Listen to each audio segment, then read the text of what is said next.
에스라는 사람 이름이지요. 제사장이고 서기관입니다. 제가 잠깐 이제 세상 돌아가는 얘기를 한마디만 하겠습니다.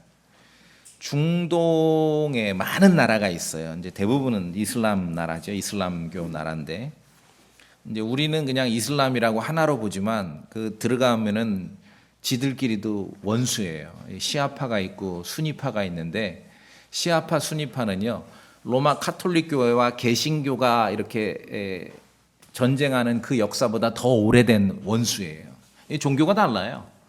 이슬람, 시아파, 수니파는 종교가 다릅니다.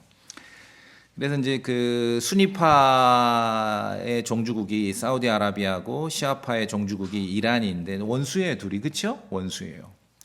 중동의 앙숙인 사우디아라비아와 이란인 두 나라가 지난주 이제 외교부 장관들을 보내서 앞으로 두 나라가 관계 정상화하기로 합의를 했습니다. 중동에 지금 엄청난 큰 변화가 생겨나고 있는 거예요. 한국 기독교인만 잘 몰라요. 관심이 없어요. 왜 그런지는 제 설교를 들으면 알게 됩니다. 그런데 원수 나라인 사우디아라비아, 이란이 앞으로 우리가 잘 지내보자 관계 정상화를 국가 차원에서 합의를 했는데 그 다음에 더 중요한 게 있습니다. 양국의 외교 회담을 어디서 했냐면 중국 베이징에서 했습니다. 이게 이제 놀라운 사건이죠. 중동에 큰 변화가 오고 있습니다. 지난 20세기 100년 어림잡아 1차 세계대전 이후 지금까지 현재까지 세계의 최강 패권은 미국입니다. 이제 구소련이 무너진 이후에 단독 패권이죠. 아무도 범접할 수 없는 그런 단독 패권으로 미국이 세계를 지배하고 있습니다. 자, 그렇지만 현재 미국이 세계 패권인 이 시대는 성경 기록의 예언과는 무관합니다. 성경에서 그런 얘기가 있는 게 아닙니다. 우리가 관심을 두는 것은 하나님 말씀이죠. 자칫 성경을 믿는 크리스천도 자신의 현실을 기반으로 성경 기록을 읽고 해석하려고 하면 많은 오류와 오해를 불러일으키게 됩니다. 무슨 말씀이냐 하면은 우리의 현실, 우리의 여러분의 개인적인 현실, 저의 개인적인 현실, 우리 국가의 현실, 민족의 현실, 세계의 어떤 국제 관계 현실, 현재 우리의 현실, 모든 현실은 인간이 접하고 있는 현실은 변화무쌍합니다. 계속 바뀌죠. 그래서 뉴스라 그러잖아요. 새로운 것이 없는데도 계속 뉴스에 계속 새로운 변화무쌍합니다. 그러나 하나님의 말씀 성경 기록은 불변의 진리입니다. 여러분 믿으시죠? 우리가 관심 있는 것은 불변의 진리에 관심을 두는 거예요. 지금 인류 역사 우리가 예수 그리스도 이후 지금 한 2000년의 AD 역사, 이 역사 고대 로마로부터 지금까지 봤을 때 한 나라, 미국이란 나라의 단일 패권이 2000년 동안에 2000년 인류 역사 중에 지금 100년을 유지해 오고 있는 거예요. 그럼 그 이전에 1900년은 다른 스토리가 이어져 온 거죠. 자, 그래서 우리의 현실은 현실이고, 그러나 우리의 현실은 변화무쌍하다. 영원하지 않습니다. 그러나 성경 기록의 진리는 불변입니다. 자, 우리의 성도들에 의해서 예수 그리스도의 이름으로 교회에 모여서 하나님의 말씀을 읽고 찾고 공부하고 진리의 말씀을 우리가 마음에 새긴다 했을 때는 불변의 진리를 관심을 두는 거야. 불변의 진리. 계속 바뀌는. 그렇죠? 그런 게 아니라. 자, 유다 왕. 마지막 왕 시드기야. 우리 조선 대한제국 마지막 왕은 순종이었죠. 유다 왕 마지막 왕 시드기야 제11년에 유다와 예루살렘은 고대 바벨론의 느부갓네살 왕에 의해서 아주 철저히 파괴되어 사라졌습니다.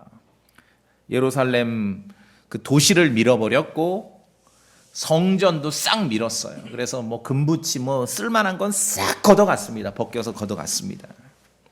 이런 일이 벌어진 것은 유다 왕에 대해서 하나님께서 계속 경고를 하셨는데 그들이 하나님의 말씀, 경고를 듣지 않고 돌이키지 않은 거예요.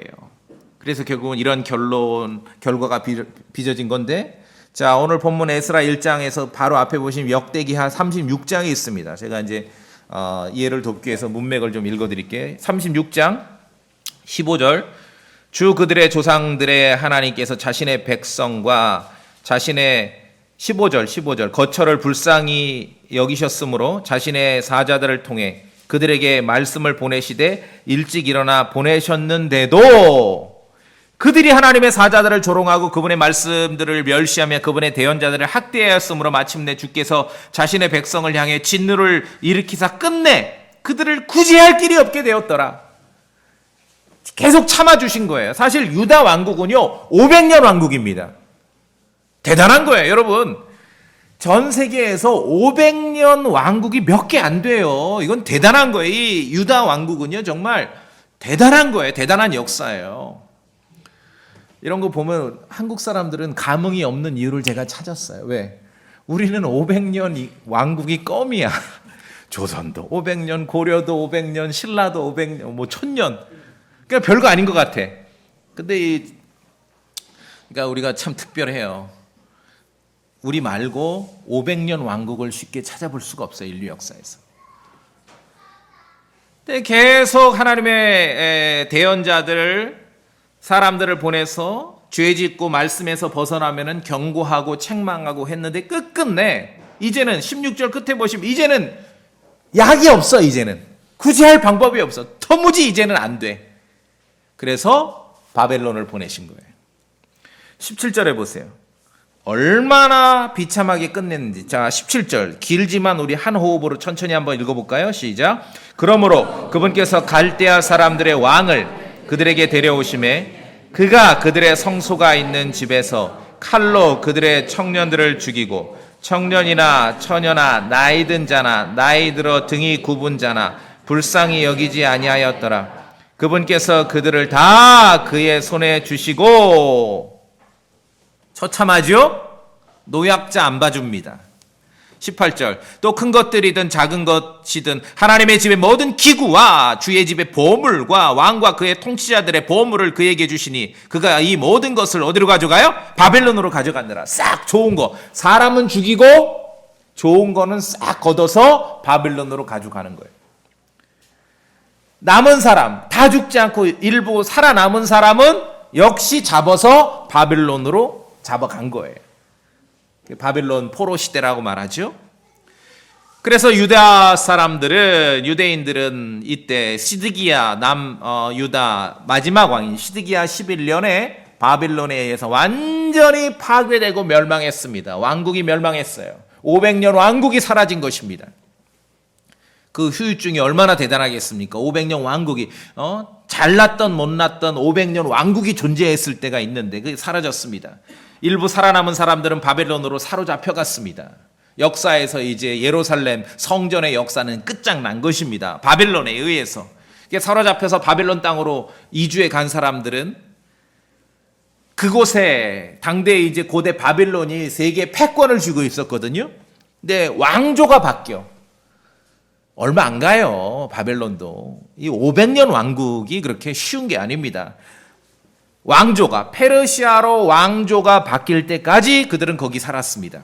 그 기간. 그리고 페르시아로 왕조가 바뀌어서 오늘 본문에 있듯이 페르시아 왕 고레스가 1년째 첫 번째 해에 명령을 내립니다. 유대인들에게. 이 제국 왕국 안에 있는 모든 유대인들에게, 야, 내가 하나님으로부터 명령을 받았는데 유대인들은 예루살렘으로 올라가서 성전을 져.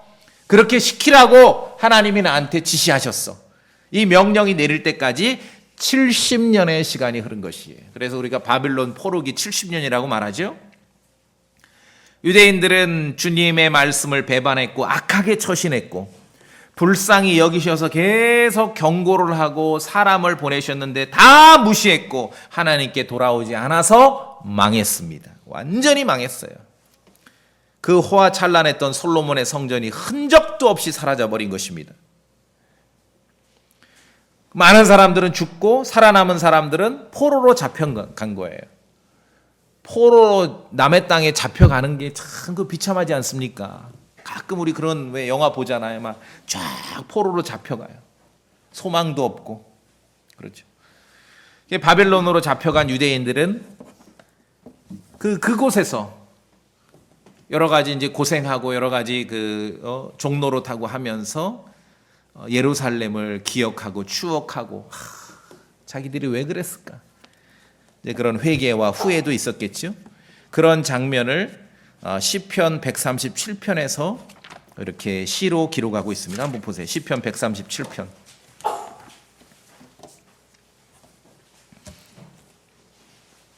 137편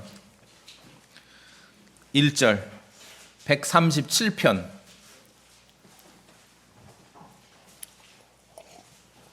1절 펴셨습니까? 예, 읽어봅시다. 같이 읽겠습니다. 시작. 우리가 바빌론의 여러 강변 거기에 앉아 참으로 시온을 기억하며 울었도다. 이제서 회개하는 거야. 이제서 우리가 우리 하프들을 그곳의 한가운데 있는 보드나무에 걸었나니 이는 우리를 포로로 끌어간 자들이 거기서 우리에게 노래를 요구하며 우리를 피폐하게 한 자들이 우리에게 희락을 요구하여 이르기를 이제 노래하라 한 거예요. 그러니까 4절에 우리가 어찌 낯선 땅에서 주의 노래를 부르리요. 이제서 회개하는 거예요.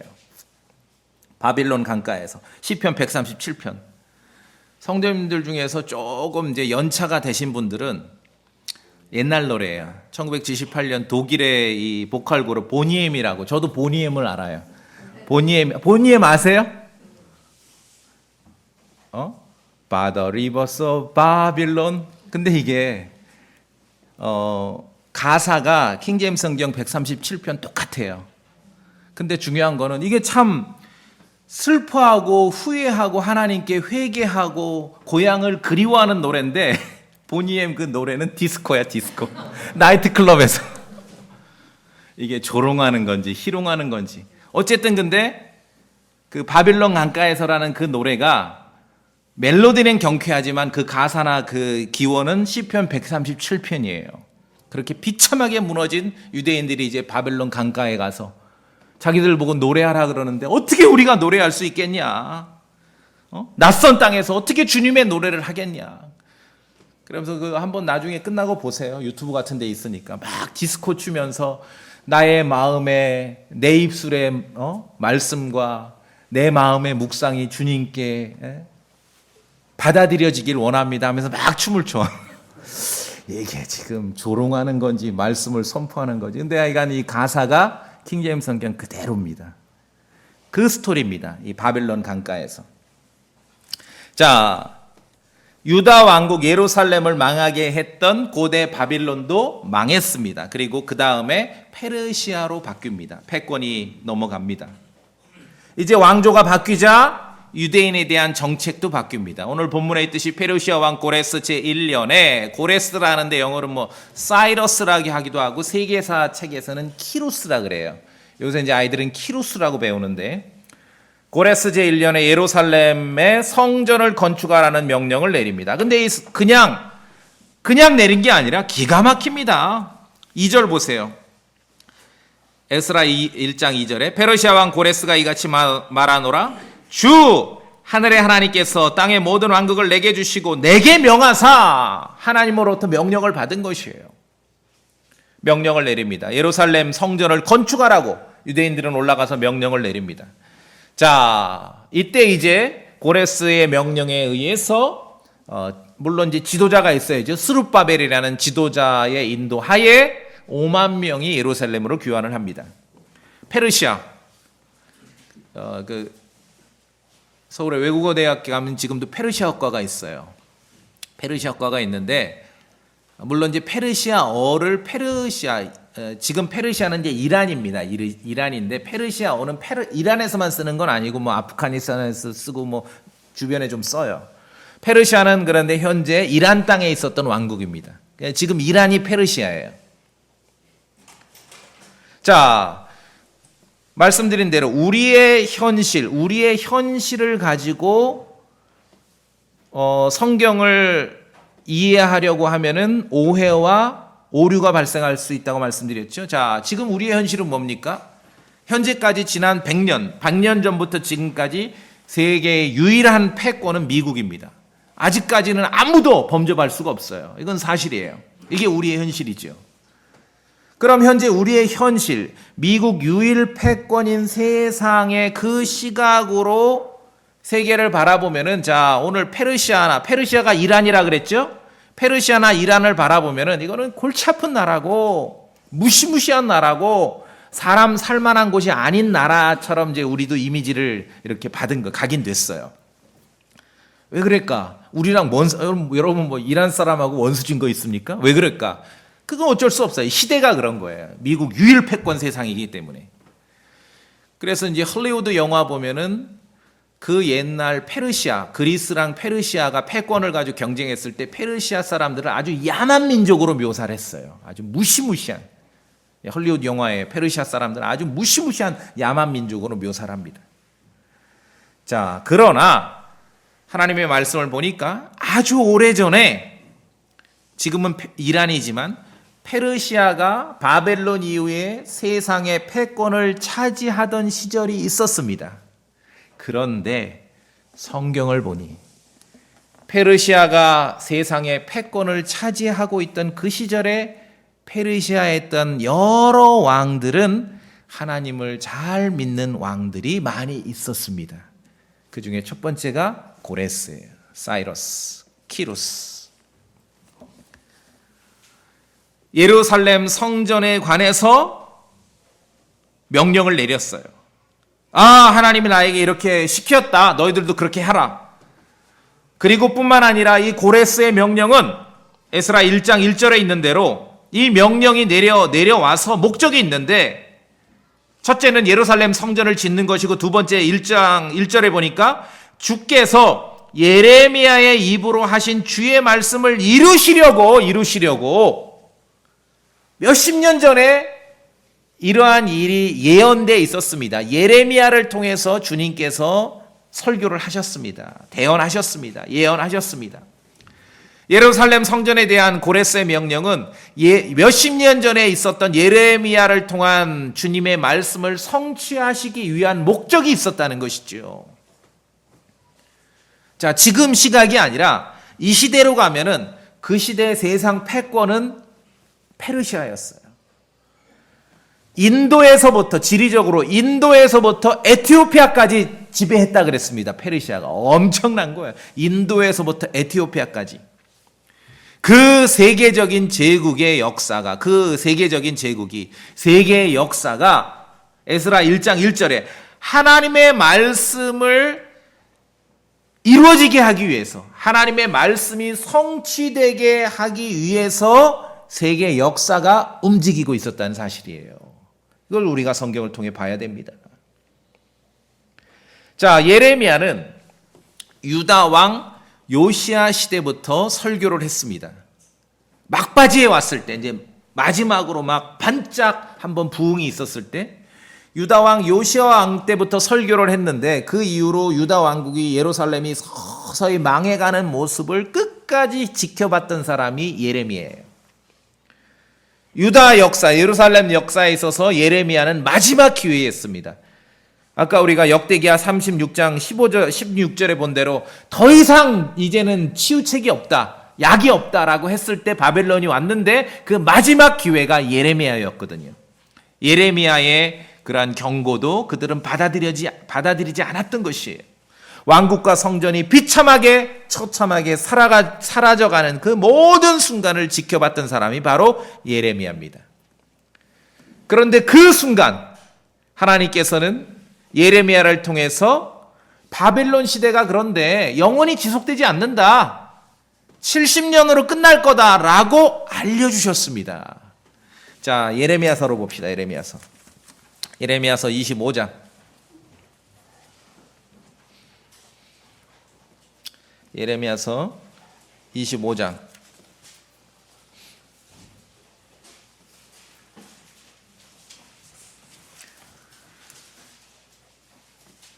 11절 같이 읽습니다. 예레미야서 25장 11절 25장 11절 시작. 이로써 이 온 땅은 황폐한 곳이 되고 놀랄 일이 되며 이 민족들은 70년 동안 바빌론 왕을 섬기리라. 12절 시작. 주가 말하노라. 70년이 찰 때 내가 바빌론 왕과 그 민족과 갈대아 사람들 땅을 그들의 불법으로 인해 멸하고 그것을 영원한 폐허가 되게 하리라. 자, 그래서 바빌론의 패권이 영원히 지속되는 게 아니라 예루살렘이 사라지고 성전이 무너져서 이제 슬퍼하고 있는데 예레미야를 통해서 주님 말씀하셨어요. 70년이에요. 70년. 70년. 70년이야. 그러니까 그때도 오래 산 분들은 그 끝을 보는 거 아니겠습니까? 70년만 참으면 되니까요. 자, 근데 여기서 우리가 한번 생각해 봐야 됩니다. 근데 70년이라 했더니 유명하잖아요. 바벨론 그 포로기 70년. 근데 많은 현대 크리스천들이 뭐 미국이나 한국이나 똑같아요. 70년이라는 숫자만 나오면은 그냥 아무 데나 갖다 붙여. 그래가지고 몇 년 전에 요란했잖아요. 현대 이스라엘 국가 건국 70주년이다. 그때 때 맞춰서 뭐 미국 대사관을 예루살렘으로 이사를 한다고 하니까 야, 이거 뭐 제2의 고레스가 나타나지 않았네. 호들갑들을 떨었죠. 거기다가 이제 가로 열고 하나 더 붙였죠. 대한민국 건국도 70년이다 하면서 막 70년 뭐 세상 쪼개지는 사건이 벌어질 줄 알고 막 난리가 났었어요. 아니 도대체 이 지금 우리가 방금 성경에서 읽은 70년은 예루살렘이 망해서 그 포로 기간, 종살이하는 그 기간이 70년인 거예요. 그런데 지금 몇 년 전에 뭐 사람들이 아무데나 갖다 붙였던 그 70년은 현대 이스라엘이 건국에서 1948년 건국에서 나라가 생겼으니까 좋은 기간 아닙니까? 나라가 생겨가지고 잘 나가는 그 기간이 70년인 거예요. 이거는 전혀 맞지가 않아요, 내용이. 근데 그냥 아무거나 갖다 붙이는 거예요. 그럼 성경도 읽지 않고 역사 모르는 무식한 사람들이 나가서 우리 목사님이 그러셨는데 뭐 이 70년 갖다 막 붙이는 거예요. 그래서 제가 그랬거든요. 그런 말 하지 말라. 그런 말 하지 말라. 그래서 미국 대사관 뭐 예루살렘으로 옮겼다고 70년 무슨 역사가 쪼개질 만한 사건이 벌어질 것처럼 호들갑들을 떨었는데 그 순간 고레스 페르시아 그 옛날 고레스 왕의 스키루스 왕의 후예들인 이란이 그 순간 미국의 가장 큰 원수였거든요. 그런데 뭐 사람들은 뭐 제2의 고레스라고 이건 뭐 성경을 말을 하는 건지 역사를 말하는 건지 제가 말씀드렸잖아요. 우리의 현실 아무리 우리의 현실이 옳더라도 우리의 현실은 변화무쌍합니다. 영원하지 않아요. 그래서 우리가 추구할 것은 신앙으로 추구할 것은 변하지 않는 불변의 진리를 추구해야 됩니다. 교회가 이걸 놓쳐버리면은요 뉴스 보면서 설교해야 돼요. 그걸 놓친다는 거예요. 막 호들갑들을 떠는 거예요. 뭐 70년 그 70년만 있나? 찾을 게 얼마나 많은데요. 그렇죠? 자, 어쨌든 예루살렘이 망하고 성전이 파괴돼 가는 그 시점에 예레미야를 통해서 바벨론 기간이 포로 기간이 70년으로 정해졌음을 예언을 하신 것입니다. 그 70년이 끝나고 이제 페르시아 왕조로 바뀌고 고레스 1년에 고레스가 명령을 내린 거예요. 지금 이란 사람 이란 지도자들이 어쨌는지 모르지만 그 옛날 페르시아 왕들은 하나님을 잘 믿는 왕들이 많이 있었다는 사실입니다. 우리의 현실로 성경을 이해하면 안 됩니다. 성경은 성경으로 이해를 해야 됩니다. 여러분 충분히 이해하시죠? 이거 대단히 중요합니다. 대단히 중요합니다.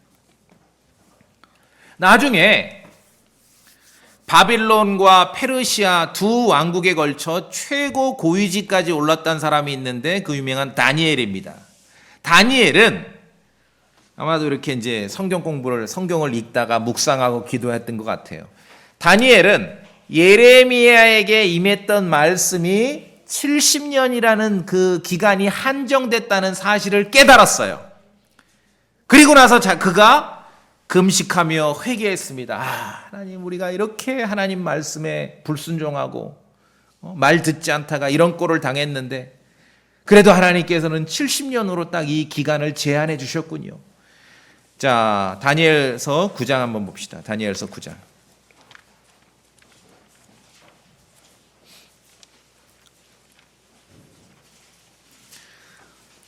다니엘서 9장. 유다 왕국 바벨론 이후의 구약의 전 역사를 그냥 한숨에 우리가 정리를 하는 것이에요. 다니엘서 9장. 제가 봅니다. 1절에 메대 사람들의 시에 속한 아하수에로의 아들 다리오가, 자 이제 왕조가 바뀌었다는 얘기예요. 바빌론에서 메대 페르시아로 바뀐 겁니다. 갈대아 사람들의 영토를 다스릴 왕으로 세워진 첫 해 2절 곧 그의 통치 제1년에 나 다니엘이 뭐를 통해 책들을 통해 주의 말씀이 대언자 예레미야에게 임하여 알려주신 그 횟수를 깨닫게 된 거예요. 곧 그분께서 예루살렘이 황폐한 가운데 70년을 채우리라는 것을 깨달으니라. 아하, 다니엘도 우리가 좀 전에 읽었던 예레미야 25장을 읽었다는 얘기군요. 그렇죠? 그러면 아니 이거를 읽으면 아는데 뭘 그렇게 깨닫기가 어려웠나요? 지금이야 성경 구하는 게 껌이죠, 껌. 그 당시에 이 성경 구하는 게 그렇게 쉬웠을까요? 예레미야는 또 이쪽 예루살렘에서 활동하고 다니엘은 어디 있어요? 지금 바빌론 페르시아에 있는데 이해를 하셔야 돼요, 상황을. 다니엘이 알았어요. 아, 70년이군요. 기가 막힌 거죠. 기가 막힌 거예요. 다니엘이 그 사실을 알고는 말씀을 깨닫고는 금식하며 회개합니다. 자기 민족의 죄를 회개하는 거예요. 그럴 때 주께서 어떻게 응답하시냐 하면은 다니엘에게 말하면 이거예요. 야, 유대인의 역사가 바빌론 시대에 70년만 있는 게 아니야. 너는 지금 이 70년으로 끝날 걸로 이제 알고 깨닫고 기뻐하고 기도하고 있는데 70년만 있는 게 아니라 71회도 있어. 그게 다니엘서 9장이에요. 71회가. 그런 스토리에서 나오는 것이에요. 70년만 있는 게 아니라 71회도 있어. 7번씩 70번을 해야 돼. 장차 유대인의 역사가 어떻게 될지 그 일은 바벨론 왕국 이후 메데 페르시아 왕국에 있던 다니엘에게 계시된 것이에요. 다니엘에게. 페르시아 왕국에 살던 다니엘에게. 자, 성경에서 바벨론, 이제 예루살렘을 무너뜨리고 성전을 파괴한 바벨론이죠, 바벨론. 첫 번째 패권 국가 바벨론과 그 이후 페르시아. 우리가 볼 때는 뭐 그놈이 그놈 같고, 특히나 페르시아는 헐리우드 영화에서 각인됐기 때문에 막 포악하고 막 무서운 그런 야만 민족처럼 생각되는데, 자, 아니에요. 성경에서 보는 바벨론과 페르시아는 매우 대조적입니다. 매우 대조적이에요. 그 헐리우드 영화 그 이미지 버리세요. 뭐 나는 관대하다, 그 야만인 그거 아닙니다. 성경에서 묘사하는 페르시아는. 자, 어떤 면에서 이제 대조적이냐 하면은 유다 왕국을 무너뜨리고 예루살렘 성전을 파괴했죠. 바빌론입니다. 70년이 지나고 유다 백성들을 다시 돌려보내고 성전을 다시 짓도록 명령합니다. 누가 그랬습니까? 페르시아가 그랬습니다. 바벨론은 예루살렘을 점령하고 아까 우리가 읽었습니다. 역대기야 36장에서 성전에 사람을 죽이고 다 불태우고 파괴하고 성전에 있던 기구들, 밥그릇, 기명들, 좋은 것은 싹 걷어서 가져가서 지들 신전에다 갖다 뒀죠. 그래서 바벨론의 마지막 왕인 벨사살은, 다니엘서에 보면 벨사살은 느부갓네살이 예루살렘에서 가지고 온 그 성전에 있던 기구들 밥그릇에다가 술 부어가지고 자기 첩들하고 술 파티하다가 그날 죽었죠. 예. 자, 그런데 페르시아 왕은 바빌론 왕은 성전 기구와 그릇들을 가지고 와버렸는데, 챙겼는데, 페르시아 왕은 성전 기구를 내놓고 성전 건축을 하러 예루살렘으로 돌아가는 유대인들에게 그것을 가져가라 그랬어요. 자, 성경 봅시다. 에스라 1장. 우리 아까 6절까지 읽었습니다. 제가 봅니다. 7절. 또한 고레스 왕이, 페르시아 왕이죠, 주의 집 기구들을 내놓았는데 바벨론 왕 벨사살은 여기다가 술 마시다가 그날 죽은 거예요. 그것들은 전에 느부갓네살이 예루살렘에서 가져다가 자기 신들의 집에 두었던 것들이더라. 그래서 이제 8절에 수요를 셌습니다. 그랬더니 9절에 그 수요가 금쟁반이 몇 개고 음쟁반 쭉 몇 개 나와요. 자, 11절. 결론 11절 같이 읽읍시다. 시작. 금과 은으로 된 기구들이 모두 5,400개였으며 세스바살이 포로로 사로잡힌 자들을 바벨론에서 예루살렘으로 데리고 올라갈 때 이 모든 것을 가지고 올라갔더라. 자, 그러니까 성경을 보니까 바벨론하고 페르시아는 정반대예요. 완전히.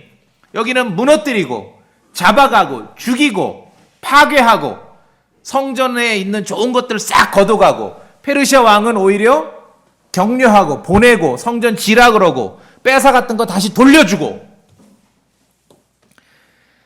그래서 우리 현실로 성경을 이해하고 해석하면은요, 오해가 생기고 오류가 발생합니다. 우리의 현실은 뭡니까? 100년 전부터 지금까지 세계 유일 패권은 미국입니다. 그 시각으로 성경을 보면 틀립니다. 아시겠습니까? 성경은 성경으로 보셔야 돼요. 이때는 지금 세계 패권이 바벨론에서 페르시아로 넘어온 그 시절에 지금 이란 사람들의 조상님들, 페르시아 사람들이 어떻게 유대인들을 대했고 그 왕들이 어떻게 하나님을 믿었는지 순종했는지를 우리에게 보여주는 것이에요. 현재와는 달리, 현재 이란과는 달리, 이란은 말씀드렸듯이 시아파의 종주국으로서 아주 강경하지요. 예, 아주 원리주의 이슬람교지요.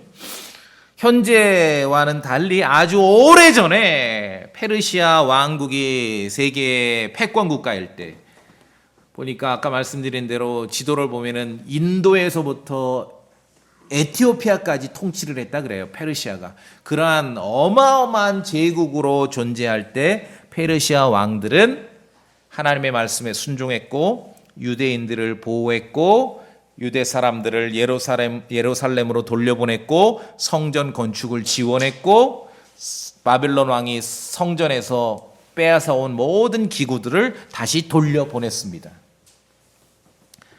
너무 당연한 것 같은데 우리가 말씀을 통해 확인할 때 역사를 바라보고 세상을 바라보는 시각이 다르다는 것이에요. 시각이 다릅니다. 그래서 바벨론, 성경에서 묘사한 바벨론과 페르시아는 아주 그 성격이 다릅니다. 페르시아 고레스 왕 때 유대인들은 70년 만에 고향으로 돌아왔습니다. 이때 한 5만 명, 한 몇십 명 빠지는 5만 명. 에스라 2장에 보면은 그 인원이 쫙 리스트가 나옵니다. 70년 만에 고향으로 돌아왔습니다. 그리고 그 위에 또 페르시아 왕 다리오 왕 때는 중간에 방해꾼 때문에 기초는 놓고 중단되었던 예루살렘 성전 공사가 재개가 됩니다. 그래서 페르시아 왕 다리오 6년에 두 번째 성전이 예루살렘에 완공이 됩니다. 이 모든 지원을 누가 했습니까? 페르시아 왕이 한 것이에요. 페르시아 왕. 그래서 그 성전을 우리가 솔로몬 성전과 대조해서 스룹바벨 성전이라고 하죠. 그때 총독이 스룹바벨이었기 때문에. 제가 아는 바로는 이란에도 크리스찬들이 있거든요. 이 사람들은 신앙적으로 자기 조국의 그 어떤 이슬람 통치에 대해서 굉장히 싫어하고 미워하겠지요. 그러나 성경을 믿기 때문에 자기 조상들이 이런 일을 했다는 거에 대해 굉장한 자긍심을 갖는 거예요. 이란 사람들은, 이란의 크리스찬들은. 그래서 이 두 번째 페르시아 왕 다리오 때 이제 스룹바벨 성전이 완공되게 되는데 이때 같이 활동했던 그런 설교자, 대언자가 누구냐 하면은 우리가 소선지서라고 분리를 하는데 그때 두 명이 나옵니다. 학개와 스가랴예요. 그 옛날 어릴 때 보면은 성전 건축 프로그램 가동 중인 어느 교회 가면은 이게 현수막으로 하나 너희는 산에 가서 나무를 해다 내 집을 지라 이렇게 그게 학개에 나오는 인용 구절인데 왜 나와요? 그게 스룹바벨 성전 지어야 될 그 시점에 학계가 설교했기 때문에 그런 말씀이 있는 거거든요. 근데 그냥 아무거나 갖다 써먹는 거야 그냥. 자, 에스라 6장 봅시다. 6장. 에스라 6장.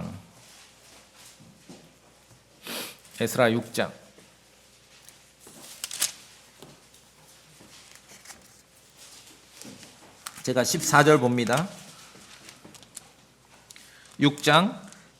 유대인들의 장로들이 건축하고 그들이 대언 자 학계와 이도의 아들 스가랴 2명 나오죠? 학계와 스가랴. 요때 활동했구나. 스룹바벨 성전 때. 대언을 통해 성공적으로 끝냈으며 그들이 이스라엘의 하나님의 명령과 페르시아 왕 고레스와 다리오와 아닥사스다의 명령에 따라 그것을 건축하고 완성하되 페르시아 왕들은 예루살렘 성전을 건축하는 데 지원을 했습니다. 바벨론 왕은 무너뜨리는 데 참여했고요. 15절 다리오 왕 통치 제6년 아달월 3일에 이 집을 완성하니라. 이 스룹바벨 성전입니다. 페르시아 왕 다리오 때 스룹바벨 성전이 완공됩니다. 그 이후로 또 페르시아 왕 아닥사스다 7년에는 제사장 에스라가 예루살렘으로 귀환을 합니다. 또 그 이후에는 역시 페르시아 왕 아닥사스다 이번에는 같은 인물인데 20년째에 느헤미야가 이번에도 예루살렘으로 귀환을 합니다. 그렇게 1차, 2차, 3차 고레스 1년에 스룹바벨과 함께 아닥사스다 7년에 에스라와 함께 아닥사스다 20년에 느헤미야와 함께 그렇게 순차적으로 예루살렘으로 되돌아옵니다. 느헤미야는 왕으로부터 아닥사스다 왕으로부터 예루살렘 성벽을 이제 도시를 재건하라는 명령을 받고 세 번째로 귀환을 합니다. 이때가 아까 말씀드린 다니엘에게 계시되었던 그 70일의 시작점이 되는 것이죠. 이 모든 사건들이 페르시아 왕 때 이루어진 것이에요. 그러니까 성경을 읽어보면은 이 고대 페르시아에 대한 이미지가 완전히 다른 거예요. 근데 우리는 성경보다는 헐리우드 영화에 각인이 돼버렸거든요. 이 막 야만 공포스럽고 막 그냥 막 수천 개 화살이 날아오고 막 무서운 거예요. 이게 페르시아 이미지죠. 예, 바꾸셔야 됩니다. 거기다가 이제 맨날 이란 뉴스 나오면은 야, 저 지독한 놈들 거기 사람 사는 동네냐 이런 생각인데 우리의 현실은 현실이고 성경의 가르침이 불변의 진리라는 것입니다. 스룹바벨 성전이 페르시아 왕 다리오 때 스룹바벨 두 번째 성전이 완공되고 제사장 에스라가 출현하기까지 이제 2차 귀환이 이뤄질 때까지 성경은 그냥 어떤 간극 없이 갭 없이 그냥 기록되어 있는데 실제 페르시아 역사 왕조의 시대와 이렇게 비교해 보면은 그 간극이 약 60년입니다.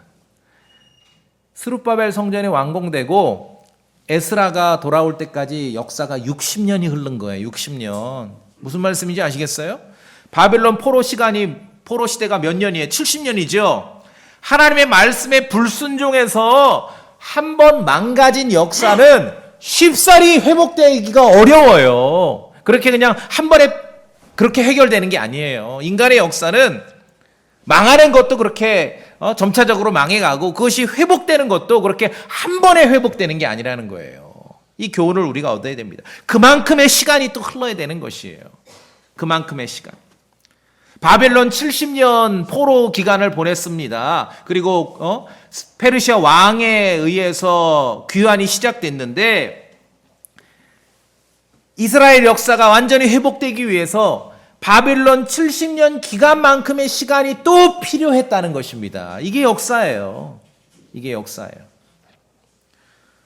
예를 들어 제가 국사학자는 아니지만 일본 강점기가 한 40년 정도 1905년부터 해서 한 40년 정도 잡으면은요 1945년에 제가 볼 땐 그래요. 법적으로 해방됐지만 거기다가 한 40년 정도를 보태야 이런 것도 해결이 되는 거예요. 왜냐하면 교육받은 게 있거든요. 저희 몇 년 전에 돌아가신 할아버지만 해도요. 농담 삼아 이렇게 모여서 밥 먹고 하면은 어릴 때 학교 다닐 때 외웠던 그런 애국조회 했던 외우더라고요. 뭔지 모르는데 일본 말로 잘 나와요. 그분이. 수십 년이 지났는데도 그 애국조회 때 외웠던 게 그대로 재생되더라고요. 자, 바벨론 70년이 있었습니다. 그만큼의 시간이 흐른 다음에야 에스라와 느헤미야의 개혁이 있었다는 것이에요. 또한 스룹바벨과 에스라 시대 중간에 한 60년이라는 그 갭이 있었다고 말씀드렸죠. 페르시아 땅에서는 페르시아에 있는 사는 모든 유대인들을 몰살시키려는 유대인의 원수 아각 사람 하만이 있었는데 이 자의 음모를 이기는 사건이 있었습니다. 그 일도 역시 페르시아 왕 아하수에로 시대에 있었습니다. 아하수에로 시대에 전 모든 유대인들이 홀로코스트 당할 뻔한 사건이 그의 아내 유대인이었던 에스더 왕비에 의해서 바뀌는 그런 일이 있었습니다. 이게 에스더의 남편이 아하수에로야. 그 헐리우드 영화에서 공포스럽게 야만인으로 묘사하는 바로 그 왕입니다. 에스더의 남편이. 그 사건을 기념하기 위해서 유대인들은 불임절이라는 아주 특별한 명절을 갖게 된 거예요. 자, 뒤로 가시면 에스더기 있습니다. 에스더기. 욥기 앞에 에스더기 9장. 에스더기 9장. 에스더기 9장.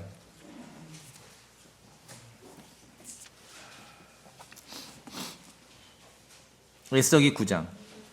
보세요. 22절에 이날들은 유대인들이 자기들의 원수들을 물리치고 안식을 얻은 날들로 슬픔이 변하여 기쁨이 되고 애고가는 일이 변하여 좋은 날이 된 달로 지키게 하며 또 그들이 그 날들을 잔치하고 기뻐하는 날들로 삼고 서로에게 음식을 보내며 가난한 자들에게 선물을 주는 날들로 삼게 하니라. 그래서 부르기 때문에 이 불임절이라고 생긴 거예요. 불임절. 이때를 불임절 명절이 하나 생긴 겁니다. 이 일도 역시 페르시아 왕 아하수에로 때 발생한 사건입니다.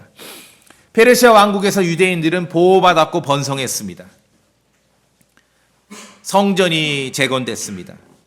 페르시아 왕국에서 다니엘과 에스더 왕비의 삼촌이었던 모르드게는 그 고대 페르시아 왕국에서 왕 다음 가는 최고의 위치까지 올랐습니다. 대단하죠? 대단해요.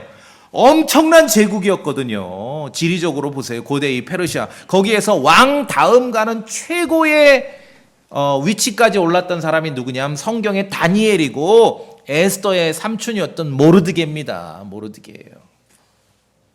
그래서 궁금해서 제가 짐작이 됐어요.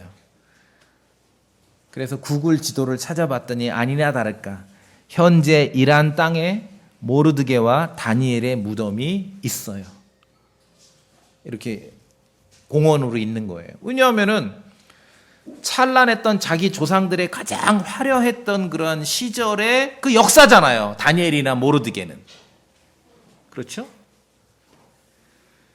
그래서 우리의 현실을 가지고 성경을 이해하거나 분석하는 거 아닙니다. 특히나 우리 그리스도인은 성경을 믿는 사람들은 하나님의 교회를 이룰 때 목사든 크리스찬이든 세상 돌아가는 일 대충 알고서 성경하고 어디 이렇게 막 눌러 붙여가지고 짬뽕으로 큰 비밀 아는 것처럼 그렇게 하는 거 아니에요. 그거 신앙생활 아닙니다. 교회는 세상 뉴스를 분석하기보다 먼저 하나님의 말씀, 성경 기록을 분석할 줄 아셔야 되는 것이에요. 세상의 현실로 바라보면은 페르시아에 대해서 계속 부정적인 이미지로 대하게 되는데 성경을 보니까 전혀 다르다는 것이죠. 전혀 다르다는 것입니다. 바벨론 시대 이후 유대인의 역사에는 다니엘이 있었습니다. 다니엘은 정말 유대인의 역사에서도 중요한 인물이고 보니까 중요하니까 아직까지 그 몇천 년 전 인물의 무덤을 보존해 놨을 거 아닙니까? 거기 진짜인지 가짜인지 모르겠지만 아직 있어요. 다니엘의 무덤이 이렇게 역사 유적지로 다니엘이 있었습니다. 그 이후에 세계 패권이 어떻게 이어질지를 다니엘에게 하나님께서는 알려주셨습니다. 바빌론이 있었고 그 다음에 페르시아고 그리고 그리스로 이어지는 것입니다. 이게 이제 바빌론, 페르시아, 그리스, 로마 이렇게 이어지니까 우리의 현실, 19세기, 20세기, 21세기 현실하고는 안 맞으니까 자꾸 사람들이 그걸 갖다 끼는 거예요. 여기서 뭐 바빌론은 지금의 어느 나라고, 페르시아는 지금의 어느 나라고, 뭐 그리스는 지금. 의미 없습니다. 아시겠습니까? 쓸데없는 소리예요. 쓸데없는. 성경에 있는 그대로. 자, 성경에서 바빌론이면 어느 왕국이에요? 바빌론. 어려워요? 성경에서 페르시아면 어디예요? 페르시아. 성경에서 그리스면 어디입니까? 그리스. 하나님께서 그 글자를 모르셔가지고 그렇게 쓴 게 아니죠? 자, 저는 그렇게 믿어요. 성경에서 바빌론이면 바빌론입니다. 여러분들 그렇게 동의하시죠? 페르시아면 페르시아예요. 바빌론이면 러시아도 아니고, 페르시아면 뭐 중국도 아니고, 미국도 아니고, 그냥 페르시아면 페르시아입니다. 페르시아 왕 고레스 1년 예루살렘 성전을 건축하라는 명령은 우리가 앞서 보았듯이 예레미야에게 임한 주님의 말씀을 성취하기 위한 목적도 있었습니다. 또 예레미야에게 임했던 주님의 말씀을 다니엘이 페르시아 왕조에 있으면서 깨달았지요. 그 70년으로 끝났구나 이제. 페르시아 왕 고레스 1년까지 페르시아 왕국의 최고위직에 올랐던 인물이 다니엘입니다. 그런데 여기서 우리가 정말 역사의 뭐 비밀까지는 아니라도 이 성경의 역사를 보면서 하나님의 일하심과 위로를 우리가 알 수 있는 그러한 대목이 있습니다. 바빌론 포로 시대 70년이 끝나고 왕조가 바뀐 다음에 고레스 왕 1년에 예루살렘 성전을 가서 건축하라는 명령을 내렸어요. 우리 여러분 아십니까? 그 명령이 내려지던 현장에 그쪽 그 페르시아 왕조 그쪽 왕궁에 다니엘이 있었습니다. 다니엘이 현장에 있었어요. 자, 다니엘서 1장 봅시다. 다니엘서 1장.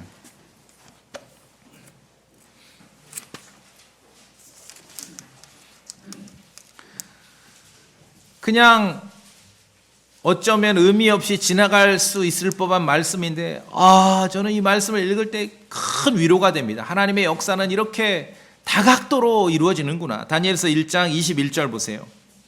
같이 소리내 읽어보겠습니다. 다니엘서 1장 21절 시작. 다니엘은 고레스의 왕 제1년까지 계속해서 있었더라. 왜 써놨겠어요? 그 역사의 현장에 70년 만에 이제 유대인의 역사가 페르시아 왕조 고레스 왕 1년에 바뀌는 그 현장에 예루살렘 쪽만 우리가 이제 이렇게 막 집중을 하고 관심을 두는데, 그 명령이 내려지는 페르시아 왕궁에 고레스라는 페르시아 왕 옆에는 누가 있었다는 얘기예요? 다니엘이 있었다는 얘기예요. 다니엘이. 즉 스룹바벨이 5만 명과 함께 고레스 왕이 내준 예루살렘 이전의 성전에 있었던 기구들을 가지고 성전 건축을 위해서 예루살렘으로 돌아가는 그 현장에 누가 있었습니까? 다니엘이 있었다는 얘기예요. 역사의 순간마다 각자가 역할이 있고 임무가 있는 것이에요. 이게 이 모든 구약의 역사, 또 유대인의 역사, 하나님께서 일해오신 역사가 각자 돌아가는 게 아니에요. 다 연결돼서 돌아가는 것이에요. 그럼 각자 자기 자리에서 최선을 다하고 신실하게 살아갈 때 이게 뭉쳐져서 거대한 하나의 흐름과 역사를 이루게 되는 것입니다. 우리가 그런 교훈을 얻게 되는 것이에요. 모르죠. 나중에 뭐 50년, 100년 후에 이 시대에, 우리 시대의 교회의 역사가 이렇게 기술될 때 누군가에 의해서 거기에 그 도시에 누가 있었구나. 당시에는 몰랐는데 이게 보니까 다 연결이 되는 거였어요. 그렇죠? 자, 바빌론 시대 70년이 끝나고 페르시아 시대가 되면서 페르시아 왕 고레스 1년에 성전 건축하라는 명령이 내려졌습니다. 이것은 유대인 역사에 참으로 대단한 사건입니다. 철저히 무너지고 파괴된 예루살렘 성전을 다시 일으켜 세우는 그런 역사가 새롭게 시작된 것입니다. 지금도 마찬가지죠. 지금 아무 흔적도 없습니다. 예루살렘에 성전 없어요. 성경에서 말하는 유대인들의 그런 참 역사는 지금 사라진 지 오래됐습니다. 아무런 흔적도 없고 오히려 이교도들의 신전이 세워져 있는 예루살렘에 하나님의 성전이 건축될 것이라는 걸 우리가 알고 믿는 것이지요. 왜? 성경의 기록을 보니까, 그리고 지난 역사를 보니까 성경을 통해서 이러한 확신을 갖게 되는 것이에요. 성경 기록에 의하면은 페르시아라고 써 있으면은 그 왕국은 페르시아입니다. 여러분 그렇게 믿으시죠? 이게 너무 단순하고 간단한데 너무 중요합니다. 자, 성경 기록에 바빌론이라고 써 있으면 어디입니까? 바빌론입니다. 종말의 때에 바빌론은 다시 한번 등장할 것입니다. 계시록 17장 18절에 보면 바빌론이라고 써 있죠? 우리 현실로 보니까 아니 지금 미국 패권이 100년 동안 지속되는데 뭔 바빌론이야? 그러니까 이제 뭐 여기서 바빌론은 뭐 러시아다, 뭐다, 중국이다, 영국 이제 이렇게 해버리. 그러면 안 돼요. 성경에서 바빌론이면 어디예요? 바빌론. 페르시아면 어디입니까? 페르시아. 성경에서 써 있는 그대로입니다. 그래서 제가 하나님 말씀으로 근거로 언제가 뭐 앞으로 또 100년이 지속될지 50년이 지속될지 그건 모르겠습니다. 그러나 성경을 통해 볼 때 미국 유일 패권이 영원히 지속되진 않아요. 왜냐하면 우리 현실이라는 건 항상 변화무쌍하거든요. 예수 그리스도 이후 2000년 역사 가운데서 미국 패권 시대는 지금 100년밖에 안 됐거든요. 1900년은 또 다른 역사가 있었다는 거죠. 하나님께서 그렇게 역사를 이끌어 오신 것이에요. 최후의 패권 국가는 바빌론이에요. 다시 바빌론이라는 그러한 왕조가 등장을 하는 것이에요. 아주 오래전에, 지금은 이란이라고 불리고 정말 혐오스럽지요. 막 너무 무서워요. 뭐 훔치면은 손목 잘라버린다며요. 뭐 하면 그냥 공개적으로 목매달아 버린대요. 혐오스러운 그런 사람들이 통치하고 있지만 아주 오래전에 페르시아가 세상에 패권을 가진 적이 있었습니다. 그 왕국에는 하나님을 잘 믿는 왕들이 여럿 있었습니다. 그때 그 왕들의 시절에 유대인들은 보호받았고 번성했고 예루살렘의 성전이 건축되었습니다. 하나님께서는 페르시아 왕국에 고레스라는 사이러스, 키로스, 고레스라는 이름의 왕이 역사에 등장하기도 전에 그 왕이 등장하는 건 고사하고 페르시아라는 왕국이 존재하기도 전에 100년도 훨씬 전에 페르시아라는 왕국이 역사에서 나타날 기미도 보이지도 않은 그 시절에 하나님께서는 그 인물에 대해서 성경에 기록해 놓으셨습니다. 자, 이사야서 44장 봅시다. 이사야서 44장. 이사야 44장 28절인데요. 제 얘기를 먼저 들어보세요. 막 이사야가 나오고 예레미야 나오고 뭐 에스겔, 다니엘 나오면 막 복잡해요. 자, 아까 말씀드린 대로 예레미야는 예루살렘이 망해가던 시절에 말기의 설교자고 이사야는 히스기야 왕 시절이니까 한 중간 시대. 자, 말씀드렸죠. 유다 왕국이 몇 년 왕국이에요? 500년 왕국이에요. 500년 왕국에 이사야는 그냥 한 중간쯤, 예레미야는 말기, 다니엘은 망한 다음. 그렇게 하면은 간단하죠. 자, 이사야서 44장 28절입니다. 제가 봅니다. 고레스에 대하여는 이르기를 그는 내 목자이므로 내가 기뻐하는 모든 것을 이행하리라. 뭐 더 읽을 것도 없겠죠? 하며 예루살렘에게는 이르기를 너는 세워지리라 하고 성전에게는 이르기를 내 기초가 놓이리라. 이때는 고레스가 태어나는 것도 고사하고 페르시아라는 왕국이 역사에 등장하기도 150년 전이에요. 근데 다 예언되어 있죠, 이미 하나님 말씀에. 45절 보세요. 그 아래 45절. 둘째 줄까지만 읽으면 됩니다. 소리 내서 한번 읽어봅시다. 시작. 주께서 자신의 기름 부음 받은 자 고레스에게 이같이 말씀하시니라. 말씀하셨죠? 예. 고레스는 기름 부음 받은 자라 했습니다. 이사야는 500년 왕조의 약간 중간 시대, 언제 모르겠어요. 약간 중간 시대. 우리로 치면 임진왜란 좀 직후. 예레미야는 말기, 고종, 순종 때 그렇게 하면 이제 정리가 되지요? 야, 대단하다. 페르시아 왕국이 등장하기도 전에 150년 전에 하나님께서는 그의 이름 석자까지, 어떻게 이름 석자네? 이름 석자까지 기록해 놓으셨습니다. 자, 우리는 성경을 통해 지난 역사를 변화무쌍한 인간의 기준이 아니라 하나님의 말씀으로 볼 수 있어야 됩니다. 여러분 동의하시죠? 하나님께서는 유대인의 역사를 어떻게 이끌어 오셨는지, 앞으로 이끌어 가실 것인지를 성경 기록을 통해 알려주시는 것이에요. 맨날 뉴스 분석해봐야 여러분보다 몰라요. 왜? 성경 불변의 진리거든요. 맨날 바뀌어버리는 그 뉴스 봐야 소용없습니다. 세계 패권을 어느 왕에게 주시는지도 하나님께서는 기록해 놓으신 것입니다. 세상에 떠돌아다니는 그러한 사람들의 소식과 뉴스 보고는 알 수 없습니다. 오직 성경 기록을 통해서만 알 수 있는 것이에요. 유대인의 지난 역사와 미래의 역사까지.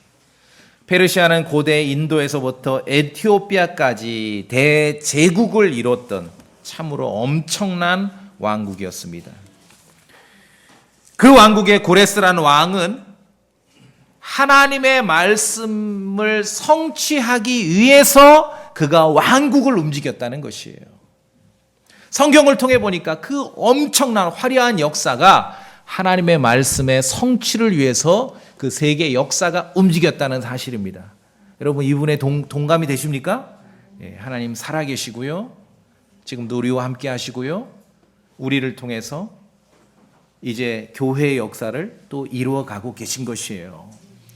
떠돌아다니는 사람들의 이야기, 세상 뉴스 변화무쌍한 그런 것이 아니라 우리가 예수 그리스도의 이름으로 절대 진리, 변하지 않는 하나님의 말씀에 우리의 마음을 둘 수 있어야 할 것입니다. 다 같이 기도하시겠습니다.